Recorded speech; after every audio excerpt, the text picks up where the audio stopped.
What's going on, everyone? Today we're going to be talking with Joe McNally and Roberto Valenzuela. The main topic of this conversation is about Roberto's in-person boutique conference called Photo Creators. It's happening in Tucson, Arizona. If you don't know anything about it, make sure that you check out the links in the description. But we're also going to be talking with Joe about, some of his experiences shooting the campaign for the Nikon Z9, as well as the Olympics and some other things that he's been working on. So make sure you stick around for the full talk, and I hope you enjoy it. How's it going, Joe? What's happening? You've been kind of going crazy lately.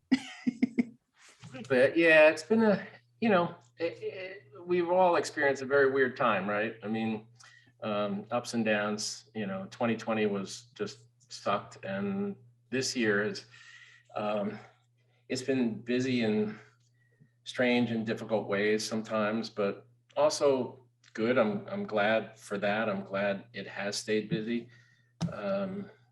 So yeah, I mean, as we all do, we connect the dots. I've told workshop students, that like being a freelance photographer is like being Tarzan. You've got a job and you're swinging through the jungle, and then the job's over and you let go of that vine and you're out there and floating in space looking for the next one. Oh God. That's fairly accurate. Yeah. And if you don't find one, you fall off the tree. The ground comes up really fast if you don't get another job. Yeah. Then you got to find a tree to climb up. Yeah. If you survive the broken bones. Yeah. I mean, it's been a terrible situation for sure. I had a beautiful studio in Beverly Hills, Joe, and I had to close it because I just didn't want to spend the rent money when my shoots went down to hardly any. Like I was shooting probably 1% of what I was normally shooting. Man, that sucks. So I closed the studio down, not regretting the decision. I just wish I had another studio, but I don't have one right now. Now I'm looking for something else, like something with a higher ceiling, and maybe not in Beverly Hills, maybe like a little bit of a drive, so I don't have to like pay a premium for real estate and stuff like that. And yeah, I mean, in terms of photography jobs, for me at least, it's been pretty crappy. Oh, wedding, and I mean, that whole industry. I have dear friends who are also wedding photographers, and the whole idea of gatherings. Rock and roll photographers. I mean, so many folks in our industry took a hit. Well, I haven't shot a wedding in 3 years. I did actually one a week ago, but that was my first one in 3 years. I do commercial fashion photography now here in LA. I've been doing that for like a long time now, and that was keeping me very, very busy, and that was great. But of course, those photo shoots were too expensive to produce with COVID-19 protocols. Like you had to hire special licensed makeup artists, special licensed, everybody had to be like, we had to pay so much more money for the job that companies just decided not to do them anymore.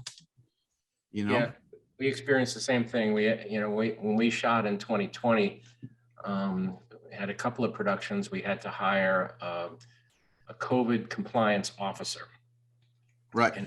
And protocols were established, and it's still with us. I was just on Z9, I took a crew to LA, and we all tested before, and then we landed in LA and drove to Venice Beach immediately, got tested again.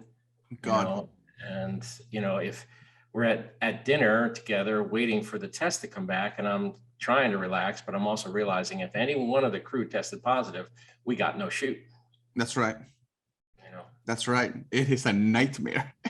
Not that it's already a little stressful. Like, let's go ahead and add the chance of it just completely getting scrapped. That's right. But I'm very honored, Roberto, that you would reach out for Photo Creators. It sounds like a blast. I'm looking forward to it.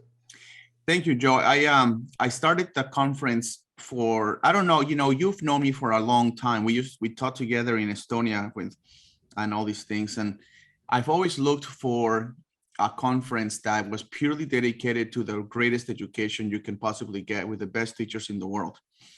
And I mean, I've been an educator my entire life, and I know that sitting in a chair with 300 or 500 other people listening to a speaker on stage is very cool, and it can be very entertaining, but it's not by any means the best way to actually retain learn and be able to become a better photographer, you have to get your hands dirty. You have to get your hands under the hood.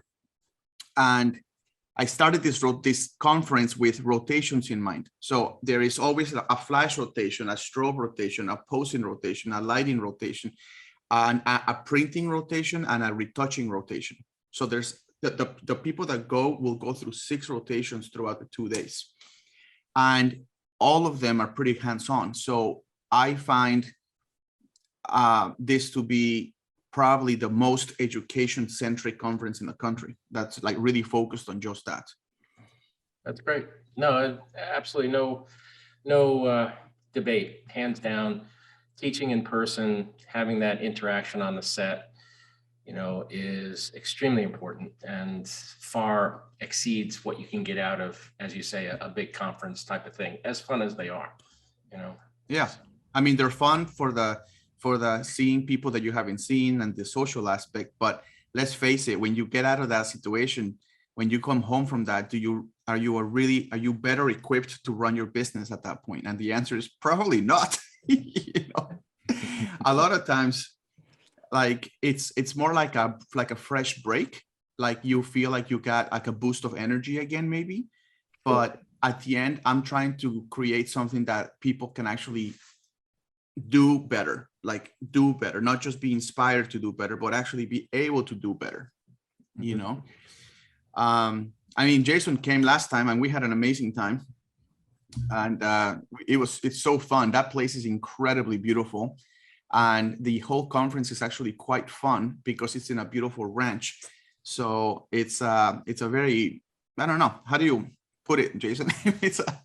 Yeah, I mean, yeah, it's beautiful. The classes were amazing. I feel like the difference between your conference and like the big conferences is the big conferences are like you're going to class and you basically have a bunch of homework you need to do when you get home so that you can actually like solidify the knowledge that you gathered.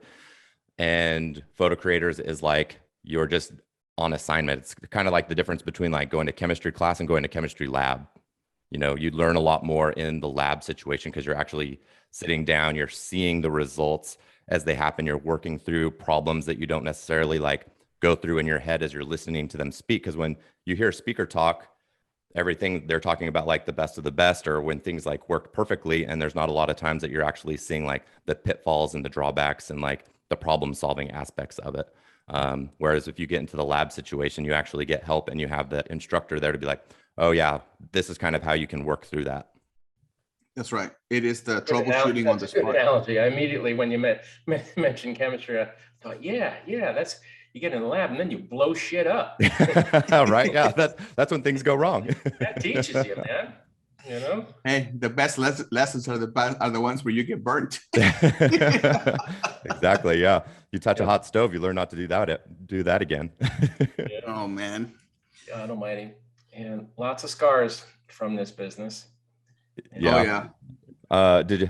Speaking of getting burned, I saw some of the behind the scenes footage from your Z9 shoot with the big race car and the smoke bombs and stuff like that. How did that go? It went well. Ultimately, the very first day on location was a disaster. And that's the kind of thing that, again, what Roberto's talking about here is you kind of build up through personal experience and, people come into your class and seeing how you work. I call it the Rolodex of survival, because I had the whole shot predicated on driving the cameras attached to the car with radios.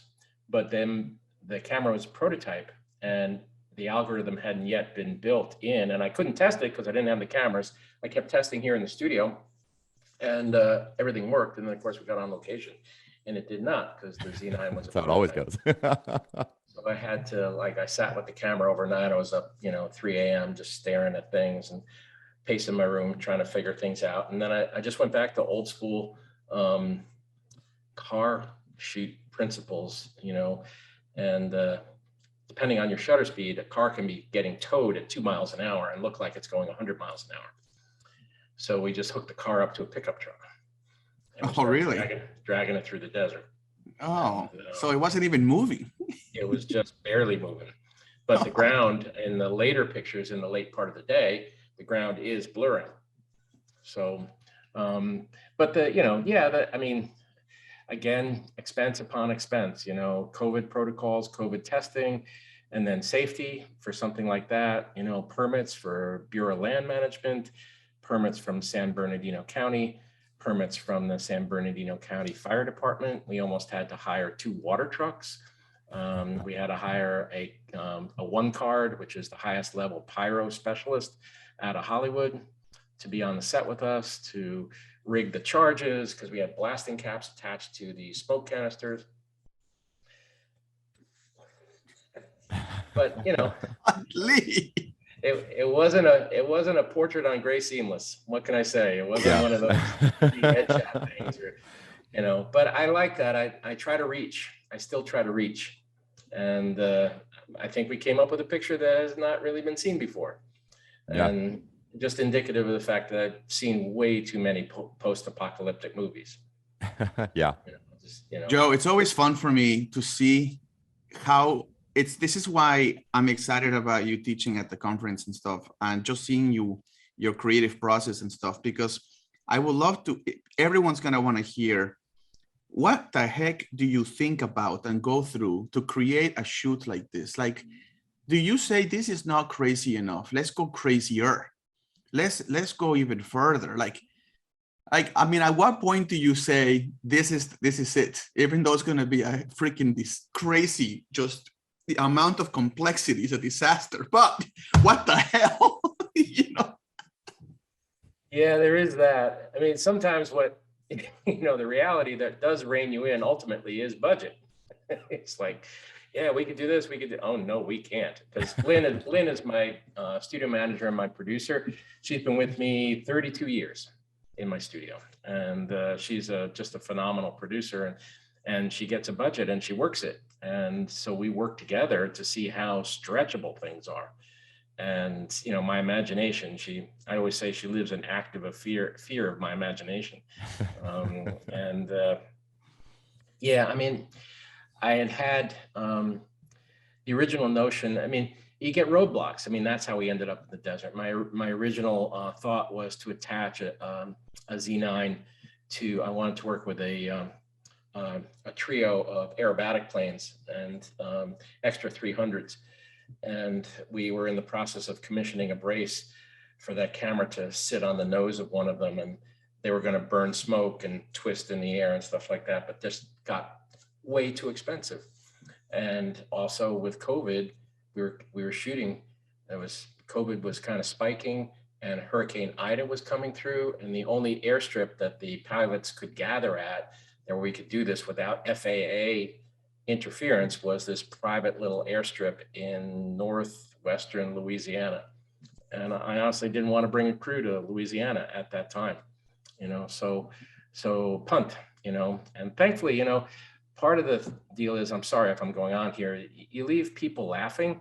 The driver I called up, Ed, who's a designer and a madman, I had worked with 10 years ago, and we called him up, and he still had us dialed into his phone. He's like, Joe, how you doing?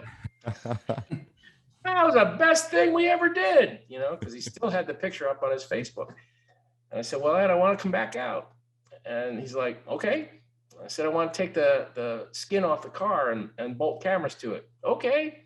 I want to drop propane into your exhaust tubes and light a pilot light so flames will come out. Okay. I want to run an electrical switch to your steering wheel and throw off blasting caps and smoke back where your parachutes are. Okay. God, That's the kind of talent you need. So he was cool with the whole thing. Great guy. That's And awesome. then, of course, he got COVID. We planning to go out. He got COVID. So he had and he had been vaccinated, and he and his wife both came down and tested positive, and they had a quarantine for 10 days. So the whole shoot got thrown backwards. It's, Yeah. So kind of tying that into the education aspect, how do you take these like problem solving aspects and weave them into, like the education aspect, instead of just talking about like lighting setups and stuff like that? Is there a way that you actually teach people to be better problem solvers? Yeah, I think so. I think one of the ways, I've always been resolute about this, is people learn how to solve problems as they see you have a problem. I can't tell you how many times, having done a big demo, where people come up afterwards from the audience and say, man, you were struggling up there. I thought for you it just happened. I'm like, it never happens. It never just happens. You know, on those lucky days when the light is in the right place and the exposure is perfect and everything's beautiful, and you can just about count those on your fingers. There's always problems to solve. And I'm unabashed about shooting a bad picture in front of a class of 100 people or 10 people. I don't care. I'll say right up front, look, I'm going to shoot some bad pictures today. Any photographer who tells you that everything they do is going to be great is lying. They're just lying to you, you know, because we shoot an inordinate amount of crap on our way to a good photograph. And so I think when they start to realize that everybody's in this business is human and everybody has failure. I've been doing this 40 years. I still fail. You know, I still, you know, have bad days. You see, Joe, this is exactly why at the Photo Creators Conference, this is why the real gold nuggets are.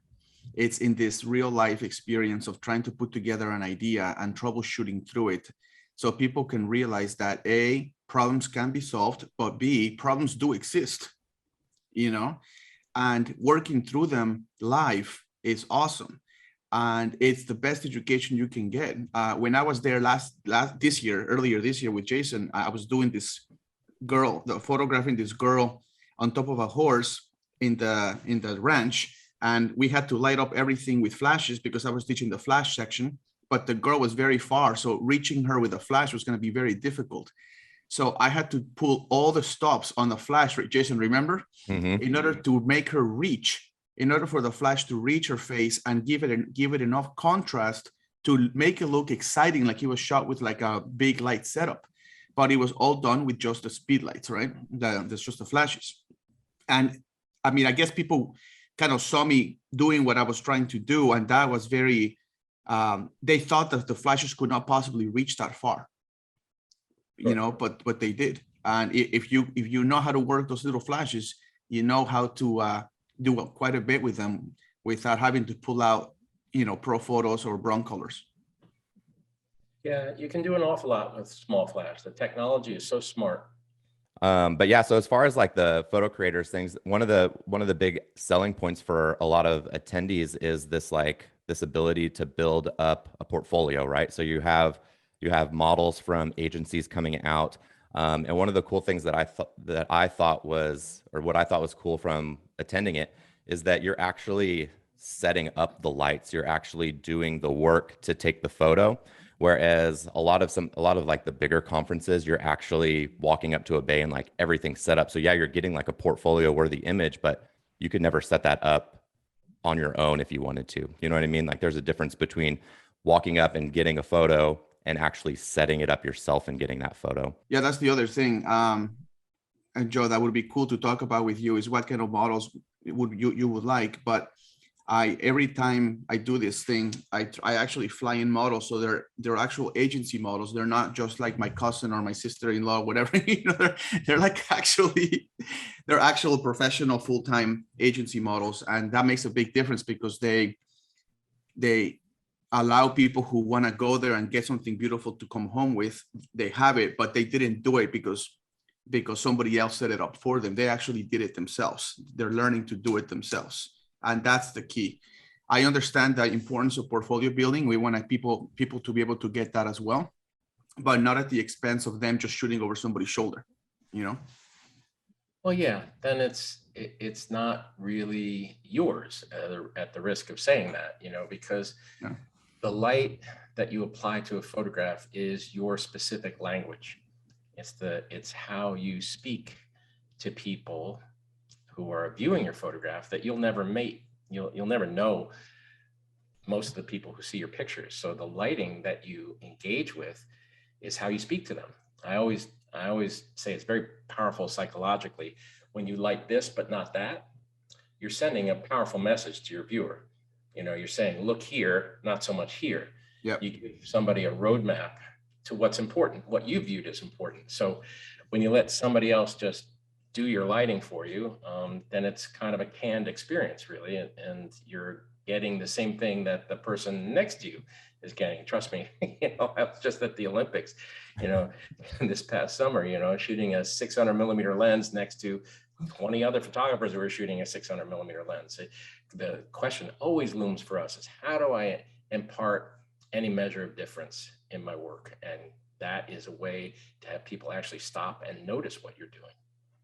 Yeah. And Yeah. how the heck do you do that? Yeah. So do you have like some key things that you do in those certain situations to try and differentiate yourself or differentiate your images from the people standing next to you? Yeah, I mean, I guess again referencing the Olympics, because I was shooting for a small agency and they gave me carte blanche. They said, whatever you like to do, just funnel your take in, So I took some risks because I was kind of extraneous to the equation, like I wasn't shooting for Associated Press or AFP or Getty or any of those folks. And there's a lot of pressure on those photographers.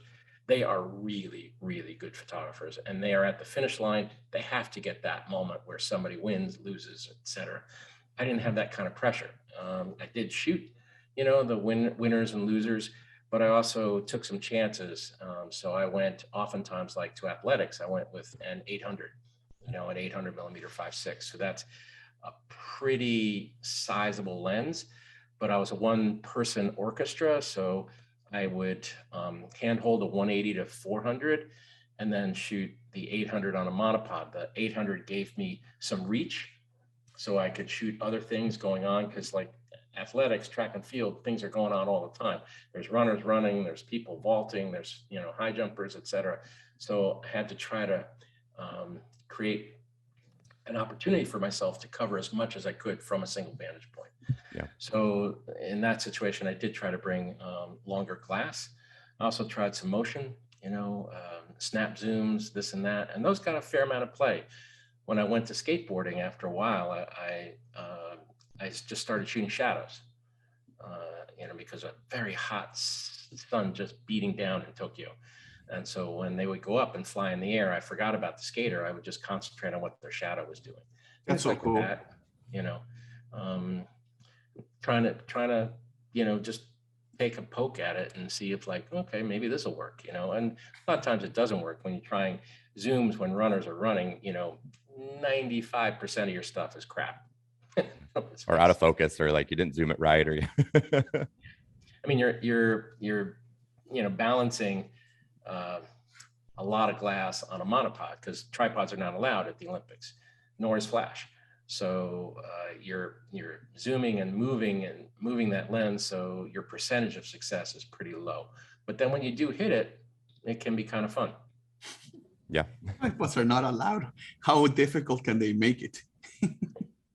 Yeah, I've recently shot a couple events just for fun, and it's nice to be able to go and not have like an actual specific assignment. You can just go shoot what you view or what you see or what you're inspired to do, and it's kind of freeing to be able to do that. Yeah, no, it's great, but it does put a lot of responsibility back on your shoulders, and a lot of photographers who have been on staff or something, have the reliability factor, I guess I could call it, of an editor, like, go shoot this. Here's your position, here's your credential. And though there's a tremendous amount of pressure on those photographers, like, Getty or someplace like that, because they're wired into their editors. They have Ethernet cables right into their camera. So their editors are seeing what they're shooting as they're shooting. So that stuff is out. Like, Usain Bolt wins the 100 meters. Those pictures are out within 2 or 3 minutes of that event. Wow. First Olympics I ever shot, 1984 in Los Angeles. I'm on cranes and positions with bags of Kodachrome. It's a whole different ball game. Yeah. There's a little bit more time for developing and stuff like that. Changing film when the guy's about to finish the race. Yeah. Different strategy. You're shooting an 800 meter run, for instance. They go around the track twice. So you bang off 27 frames in their first pass. Then you see where they are, and do I have enough time to change my film cassette? Oh God.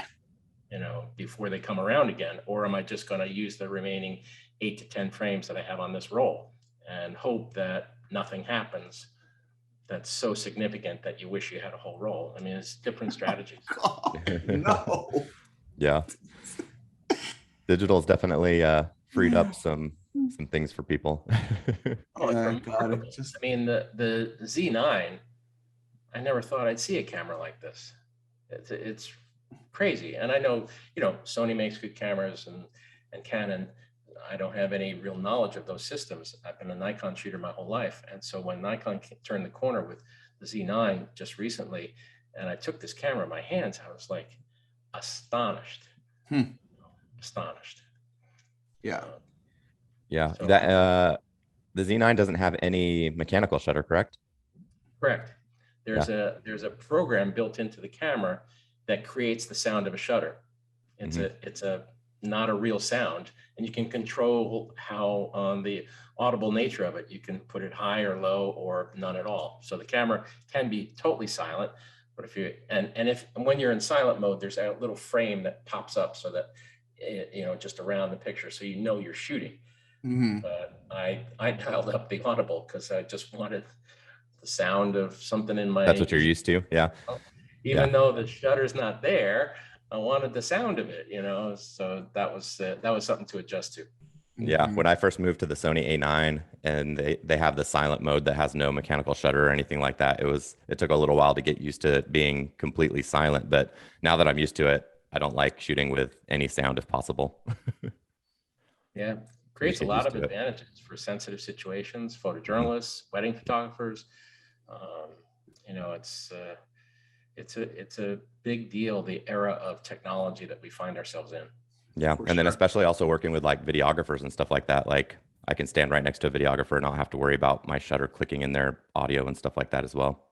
Oh God. Yeah. My first staff photography job, I was the network staff photographer for ABC television.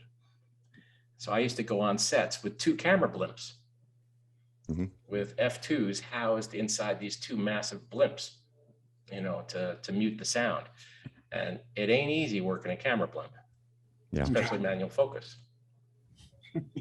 Yeah. I wonder if they even still make those things anymore. I don't know. They're definitely relics. Yeah. At this point. Some in a museum someplace. Yeah.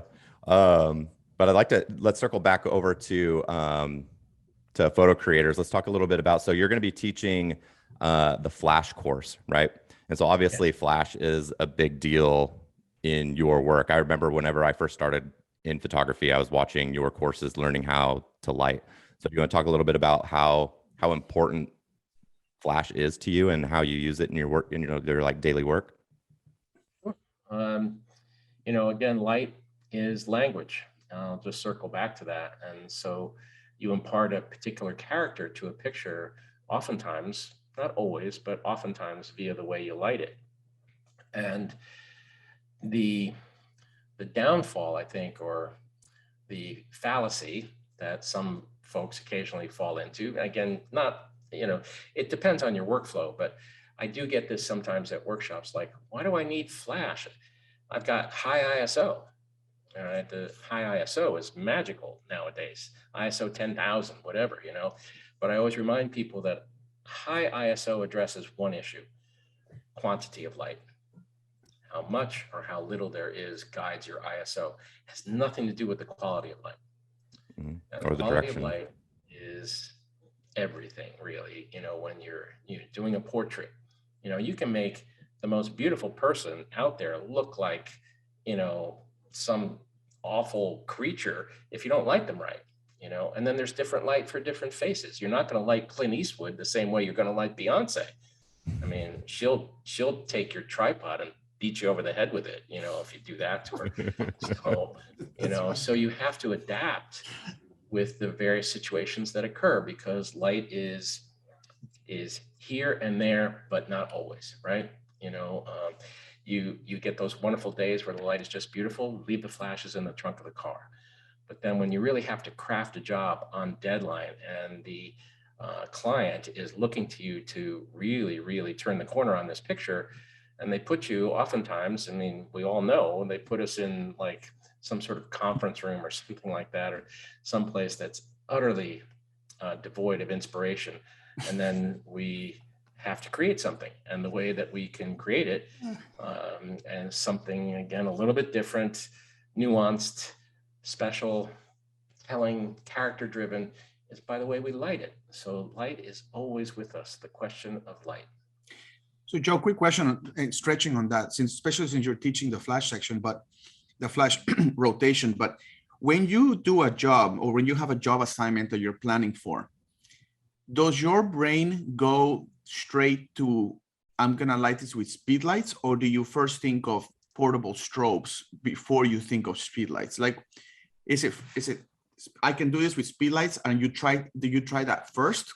And if so, why the speed lights instead of like a Pro Photo or whatever else portable strobes are out there?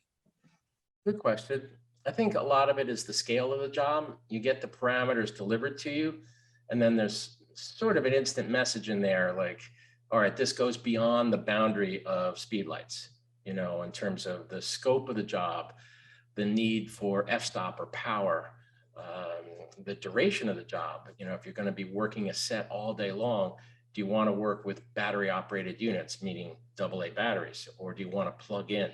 Do you want that bigger, more resounding durability, if you will, of a bigger flash pack, be it whatever you use? I use Pro Photo when I make the leap into bigger flash.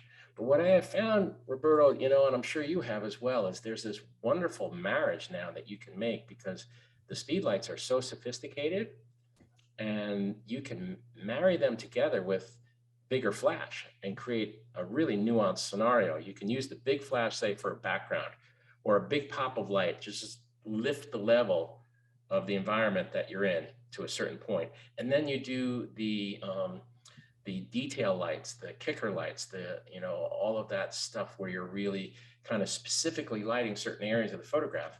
You can do that with speed lights, and they work together extremely well. See, that's super interesting, Jason. And that could be interesting for people attending the flash rotation, is that the flash rotation could be, yes, all flash, but it could also be how a flash can trigger a bigger flash, right? Like a flash can be used as an optical trigger device to trigger another flash, or if you want, you could either trigger through a pocket wizard of some sort. But there is that ability that without pocket wizards, you can optically trigger a Pro Photo or another type of light that could be a bigger power light for whatever occasion you're trying to put light in the entire room, and then craft the lights from there with speed lights. Yeah, totally. It's true. I mean, a lot of folks don't realize that, Pro Photo is a very popular brand. They're pricey, and all of that. But say, for instance, I'm in the Nikon system. The Nikon speed lights have now 6 zones of control: A, B, C, D, E, and F. If you put a Pro Photo air remote on the hot shoe of a Nikon, and you have the separate transceiver device that Nikon uses to speak to speed lights, the Pro Photo automatically appropriates A, B, and C, and you still have D, E, and F left for Nikon speed lights. So you have 2 radio systems on the same camera, and you're controlling 2 different sets of flashes, and it all meshes beautifully. So you've got radio control across the board. And so I found that to be like a godsend a number of years ago. I was just experimenting with things, and all of a sudden I was like, wait a minute, these things actually work together. It's like photographers, oh man, I could have had a V8. So that's a powerful thing. Again, the technology keeps evolving that helps us do our jobs. I think, Jason, can I ask a question real quick? Absolutely. I think, Joe, and one of my philosophies of lighting, especially because I do so much lighting with flashes as well, is that I find that the speed light section of the photo creators, the speed light rotation of the photo creators is very important. And the reason is speed lights are not going to overpower anything big time. They're there to craft what I would call already good light. Like you can, when you're shooting on location, at least I try to use speed lights to increase the quality of light hitting my subject to the maximum I can provide. I think of everything in terms of printing images, like ISO 100 ISO 100 light is the kind of light that I try to use for as much as possible, ISO 200 or whatever, but I wouldn't really go past. I personally try, depending on the situation, not to go past that. And I do that by introducing speedlights, flashes to what I would call already pretty darn good light, you know, and that speedlight just gives me that extra boost of quality in my work.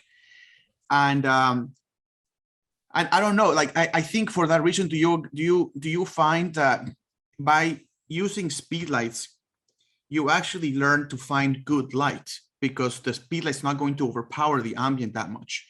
But if you're pretty much only used to using big strobes or big lights, then you try to create a whole light yourself, which is perfectly fine. But at least for me, when I'm walking around on location, outdoors, outside, whatever, I look for the best bounced light, the best light quality that I can find, and then I increase it. I give it that extra 20% with speedlights. That's a great strategy. I mean, you've got a beautiful sense of light, Roberto, and the way you craft pictures is always really lovely and telling, you know, and, you know, the kind of things that you shoot require beautiful light. You're working oftentimes with beautiful people, right? You know, and so they want somebody who's equivalently suited on the other side of the camera to give them, you know, that extra bit that you're talking about, that luxurious sort of wrap, that lift, that beautiful kind of spark in the eye. That available light, as nice as it may be, isn't going to quite get there. So yes, I think speedlights are a wonderful path to take, you know, good light to the next level. And Right. also gives you, you know, an element of control. I always say to workshop students, like, okay, we're outside and it's 125th at f8 and the light's nice. So what's wrong with this? Well, nothing really. But I say, here, if you tweak your foreground, I call it formalizing my foreground. So you have your subject and you introduce a speed light. I say, so now you take your subject to f11 and the background's still at f8. So what have you done? Very powerful message, right? That you've sent to the viewer of your picture. This person up here is the star of the show. The background's just context. Because the problem just shooting flat across the board available light in that instance is that everything's at f8. The cars down the block, the building, whatever, you know, they're all the same tenor and quality as your subject. But if you introduce that special character of light to your subject, and then you push it even further, you go 2 stops. Now you're at, you know, you go to f16 up front, you know, and background's still at f8. So now the background's really subdued. Then you go to high speed sync and all of a sudden you're shooting, you know, 8,000 at f2. So now what have you done? The background's still 2 stops down and it's out of focus. And it's all because you have a speed light. Puts you in control. Exactly. Gosh, this is what I'm talking about. You know, this is what I'm talking about. Why, Jason and Joe, like, this is what I'm doing this photo creators conference. This is what I want professional photographers to be able to do, is to do professional work like this, you know, not just take everything at f8 because it's available and it's nice and it's good. Like, why not communicate with light? With our speed lights, we can, I say to people, lighting should be used to communicate, not just to illuminate, right? You don't just want to illuminate your scene. You want to communicate something in the scene. And by changing the luminosity differences between the foreground and the subject, the background and the subject, or being able to shoot in high speed sync and create a little more pop of light and increase the quality of light on the person's face. Not only does it print, when you print something like that, it looks like a piece of art. It doesn't just look like a photograph, it looks like an artwork, you know? And I do think that is what separates you like from other photographers in your area. And so if you live in Kentucky, in Texas, in Minnesota, in Louisiana, in California, you can become a person that people look up to, or they can see the difference in what you do as a professional photographer, instead of just everybody shoots natural light, which is nothing wrong with natural light, but yeah, you can make it better. It's a way to make an impact on your local market. Right. It really It- is. Especially that- when you know how to blend in that light. So it looks, the quality stays in your subject, but you don't have to distract if you choose to do it this way from using a flash. You don't have to say, look, I used the flash. You can just have the flash in there without the obvious look of flash too. There's a way to hide all that stuff. Sure. Yeah, that's actually a good segue into another question I had as far as the business side of photography. So learning to craft light, learning to accentuate your subject makes you a better photographer. But how do you feel becoming a better photographer creates a better business for you? Sure. Yeah. I mean, let's face it, there's lots of photographers out there. Right. And there's a whole range of potential clients that will, come to the doorstep of those photographers at different, price points, desires, all of that, So I think it's very, very important that as a photographer, you develop the craft of this as well as the art of this, because the art sits upon the craft, and I think there's a lot of talk about all the automated systems and the technology available to us as photographers. That's great. I love it. But at the same time, the camera will not do everything for you. You have to drive the train, not the camera. And lighting is part of that. And it can separate you from the pack and give your photography a look that other competitive photographers in the same marketplace might not be able to render. So yes, it's all about driving forward with, I guess you could call it an imprint or your fingerprints on the pictures.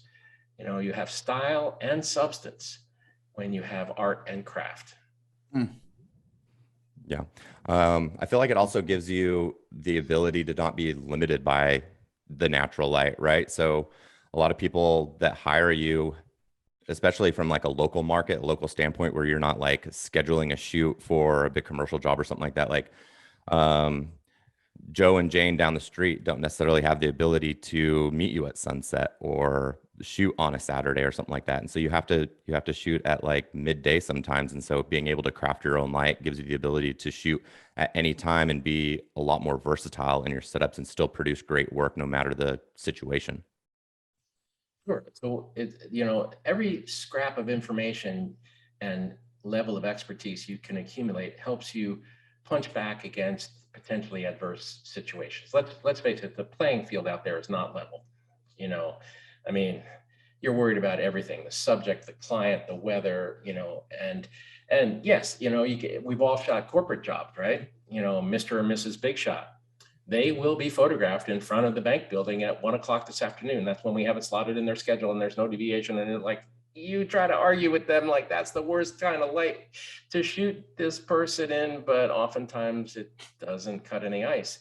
So you have to it's still your responsibility.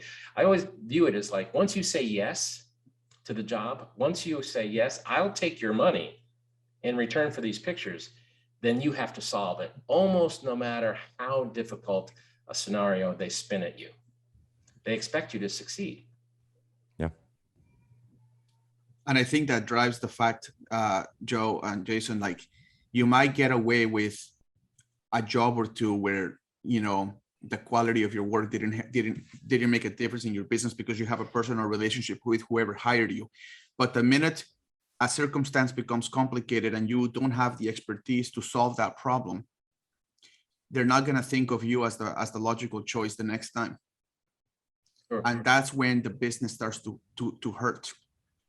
We're trying to create at the Photo Creators a series of expertise on each person that attends to handle any adversity, any situation, any problem, any obstacle that could come their way.